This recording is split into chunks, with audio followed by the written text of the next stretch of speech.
Good morning. In 1 Kings chapter 22 and verse 48, we read, Jehoshaphat made ships of Tharshish to go to Ophir for gold, but they went not, for the ships were broken at Ezion-geber. Solomon's ships had returned in safety, but Jehoshaphat's vessels never reached the land of gold. Providence prospers one and frustrates the desires of another in the same business and at the same spot. Yet the great ruler is as good and wise at one time as another. May we have grace today in the remembrance of this text to bless the Lord for ships broken at Ezion-geber, as well as for vessels freighted with temporal blessings. Let us not envy the more successful, nor murmur at our losses as though we were singularly and specially tried. Like Jehoshaphat, we may be precious in the Lord's sight, although our schemes end in disappointment.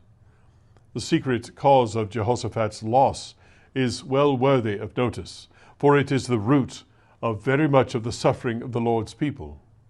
It was his alliance with a sinful family, his fellowship with sinners. In 2 Chronicles 20:37, we are told that the Lord sent a prophet to declare, because thou hast joined thyself with Ahaziah, the Lord hath broken thy works. This was a fatherly chastisement, which appears to have been blessed to him. For in the verse which succeeds our morning's text, we find him refusing to allow his servants to sail in the same vessels with those of the wicked king. Would to God that Jehoshaphat's experience might be a warning to the rest of the Lord's people, to avoid being unequally yoked together with unbelievers. A life of misery is usually the lot of those who are united in marriage, or in any other way of their own choosing, with the men of the world.